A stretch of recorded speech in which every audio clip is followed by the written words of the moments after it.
નમસ્કાર વિદ્યાર્થી મિત્રો, આજે આપણે ધોરણ 6 સામાજિક વિજ્ઞાન વિષયમાં પાઠ 4 ભારતની પ્રારંભિક રાજ્ય વ્યવસ્થા લેક્ચર 3 નો અભ્યાસ કરીશું। વિદ્યાર્થી મિત્રો, આપણે લેક્ચર 1 માં 16 મહાજનપદો નકશા દ્વારા જનપદોની ચર્ચા કરી હતી। ત્યારબાદના લેક્ચરમાં આપણે રાજાશાહી શાસન વ્યવસ્થા અને લોકશાહી શાસન વ્યવસ્થાની ચર્ચા કરી હતી।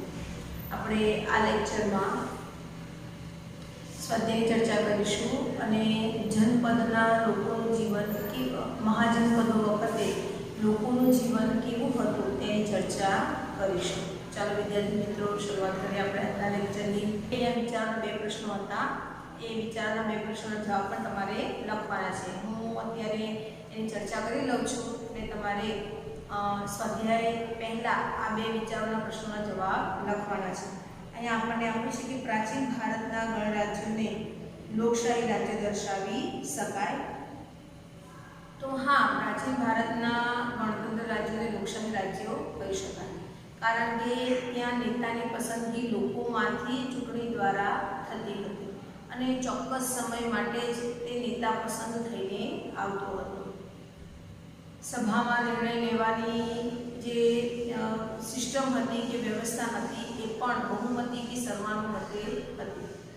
અત્યારે આપણે જોઈએ તો આપણે ત્યાં પણ આપણે નેતા પસંદ કરીએ છીએ તો મત આપીને અને પ્રજામાંથી જ એક નેતા આવે છે અને એ પણ 5 વર્ષ માટે જ ચૂંટાય છે અને ધારાસભા કે લોકસભાઓ હોય એમાં બહુમતીથી જ કે સર્વાનુમતે જ ખરડો પસાર થાય છે। એટલે આપણે ચોક્કસ કહી શકીએ કે હા, પ્રાચીન ભારતના રાજ્યોને લોકશાહી રાજ્યો ગણી શકાય।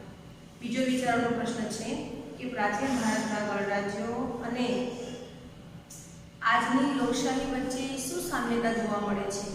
તો એ વખતે ગણરાજ્યોમાં સંથાગારમાં સભા યોજના, સભાઓનું કામકાજ લોકશાહી ઢબે જ થતું, એટલે કે બહુમતી કે સર્વાનુમતીય નિર્ણય લેવાતો। દરેક દરખાસ્ત સભામાં 3 વખત રજૂ કરવામાં આવતી અને કોઈ પણ સભ્ય જો દરખાસ્તનો વિરોધ કરે તો દરખાસ્ત પસાર થતી નહીં।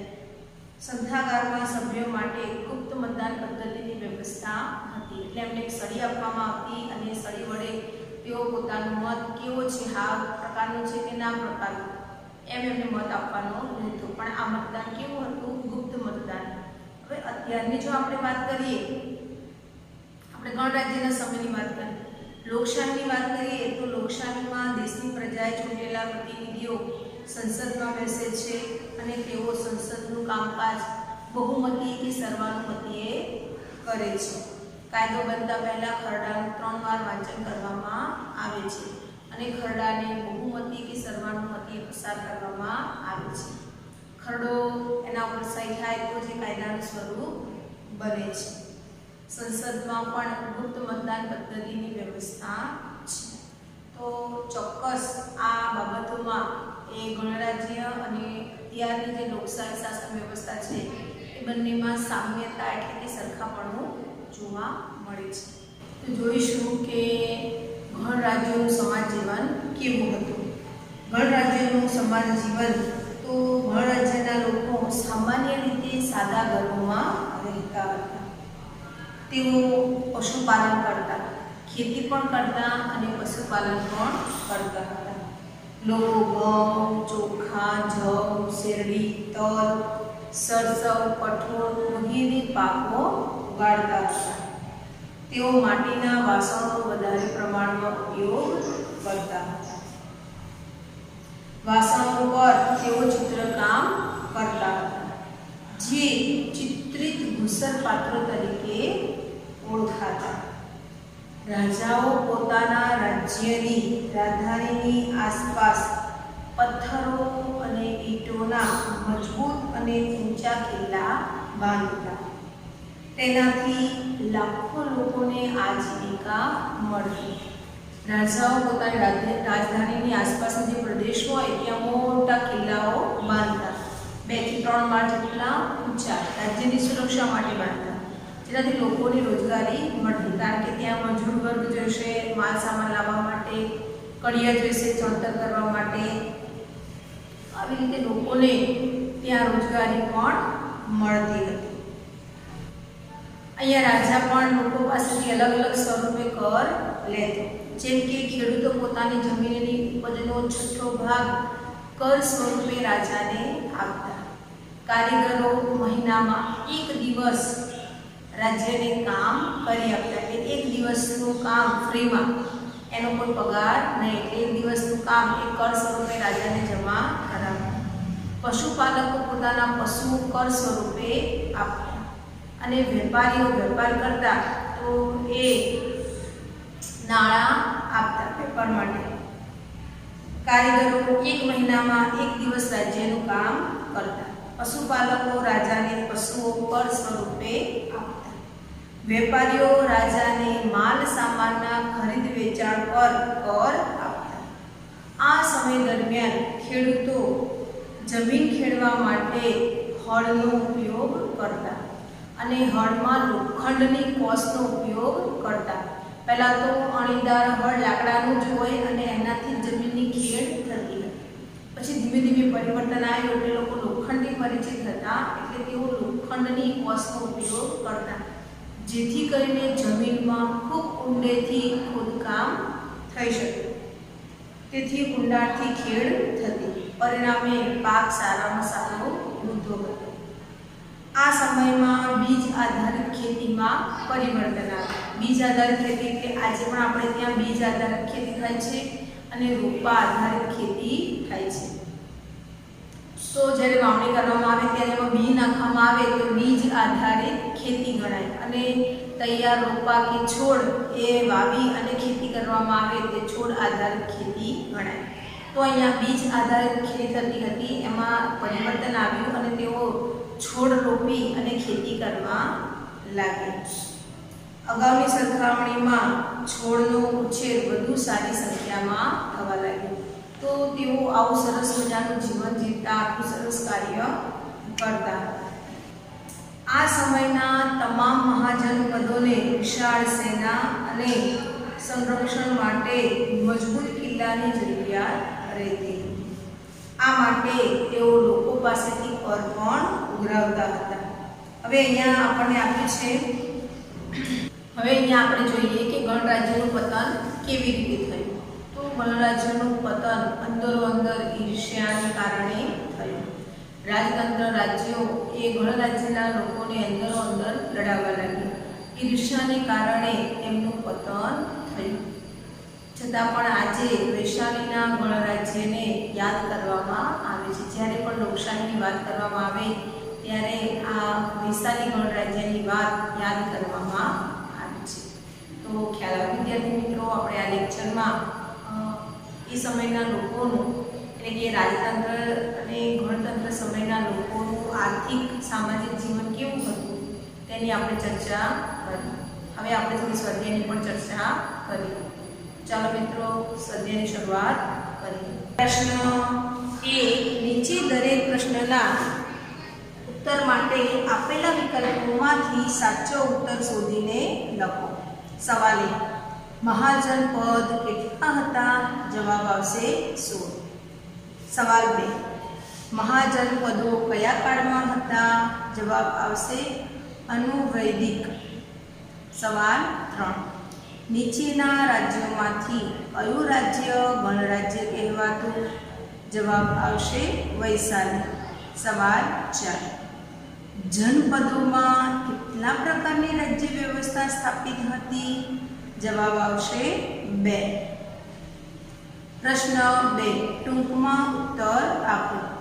સવાલ 1, રાજાશાહી અને લોકશાહી રાજ્ય વ્યવસ્થા વચ્ચેનો તફાવત ટૂંકમાં જણાવો। કે રાજાશાહી અને લોકશાહી રાજ્ય વ્યવસ્થા વચ્ચેનો તફાવત જોઈએ તો રાજાશાહી રાજ્ય વ્યવસ્થામાં રાજા મુખ્ય હોય છે। રાજાશાહીમાં રાજા સર્વોપરી હોય છે। તેમાં રાજાને રાજ્ય વહીવટમાં મદદ કરનાર પ્રધાન મંડળ હોય છે। રાજાનું પદ વંશ પરંપરાગત હોય છે। હવે લોકશાહી રાજ્ય વ્યવસ્થાની વાત કરીએ તો લોકશાહી શાસન વ્યવસ્થામાં લોકો દ્વારા ચૂંટાયેલા પ્રતિનિધિઓ મુખ્ય હોય છે. લોકશાહીમાં ગૃહનો વડો પ્રમુખ એટલે કે મુખ્ય હોય છે. તેમાં પ્રમુખ એટલે કે ગૃહને રાજ્ય વહીવટમાં મદદ કરનાર મંત્રીમંડળ હોય છે. તેમાં પ્રદેશની પ્રજા પોતાના પ્રતિનિધિઓ ચૂંટે છે. સવાલ 2. ગણરાજ્યોની શાસન વ્યવસ્થાની વિશેષતાઓ જણાવો. જવાબ જોઈશું. ગણરાજ્યનો વહીવટ સભા કરતી. વહીવટની બધી સત્તા સભાના સભ્યો ભોગવતા. સભાના સભ્યો તરીકે વૃદ્ધો અને યુવાનોને પસંદ કરવામાં આવતા. ગણરાજ્યમાં દરેક સભ્ય રાજા ગણાતો. દરેક સભ્ય ચોક્કસ સમય સુધી સભાનું સભ્ય પદ ભોગવતું. સભાનું સ્થળ સંથાગાર નગર ભવન તરીકે ઓળખાતું. ગણરાજ્યનો રાજ્ય વહીવટ કરવા માટે સભા ચૂંટણી દ્વારા પ્રમુખની પસંદગી કરતી. સભ્યોની એક કાર્યવાહક સમિતિ પ્રમુખને રાજ્ય વહીવટમાં મદદ કરતી. સભામાં રાજ્ય વહીવટ, સંરક્ષણ, યુદ્ધ, સંધિ જેવા મહત્વના પ્રશ્નો પર ચર્ચા કરવામાં આવતી અને બહુમતી કે સર્વાનુમતિએ નિર્ણય લેવામાં આવતો. આમ ગણરાજ્યોની શાસન વ્યવસ્થા સંપૂર્ણપણે લોકો પર આધારિત હતી. 3. ગણરાજ્યનું સમાજ જીવન વર્ણવો અથવા તો ગણરાજ્યોનું સમાજ જીવન. ગણરાજ્યોનું સમાજ જીવન જોઈએ કે ગણરાજ્યોના લોકો સામાન્ય રીતે સાદા ઘરોમાં રહેતા હતા. તેઓ પશુપાલન કરતા હતા.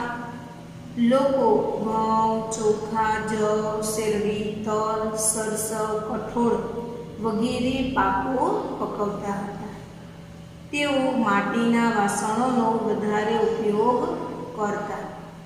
વાસણો પર તેઓ ચિત્રકામ કરતા હતા, જે ચિત્રિત ઘૂસર પાત્રો તરીકે ઓળખાતા.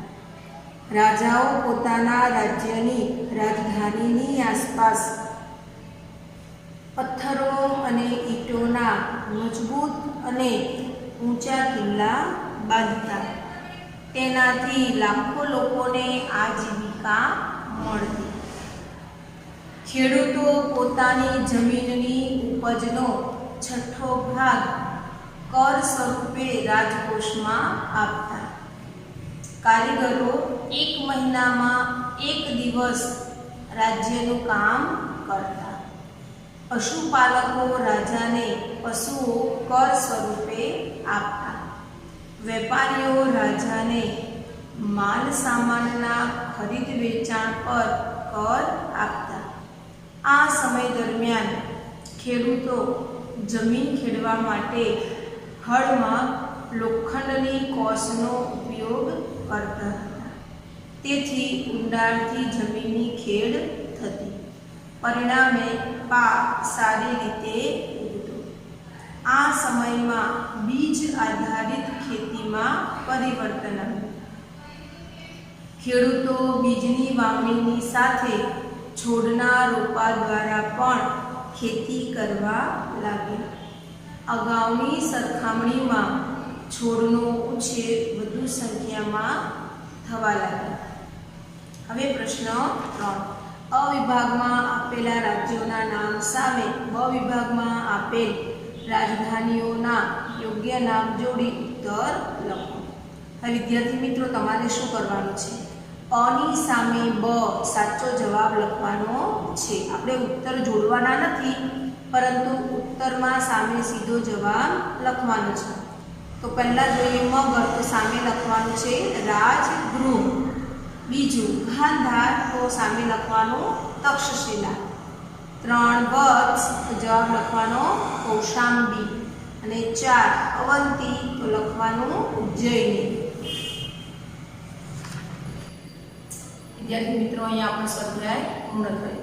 તમારે ખૂબ સારા અક્ષરે સામાજિક વિજ્ઞાનની નોટમાં સ્વાધ્યાય લખવાનું રહેશે. ચલાવેલા જો કોઈ પણ ટોપિકમાં તમને ખ્યાલ ન આવ્યો હોય તમે કહી શકો છો. આપણે ફરીના લેક્ચરમાં તેની ચર્ચા કરીશું. અને લેસન તમારે ફરજિયાત કરવાનું રહેશે. જ્યારે પણ શાળાઓ ખુલે ત્યારે તમારે આ હોમવર્ક ફરજિયાત બતાવવાનું છે. ખ્યાલ આવે વિદ્યાર્થી મિત્રો? સરસ. હોમવર્કમાં તમારે આ વિચારોના 2 પ્રશ્નોના જવાબ અને સ્વાધ્યાય ખૂબ સારા અક્ષરે લખવાનું છે. અસ્તુ.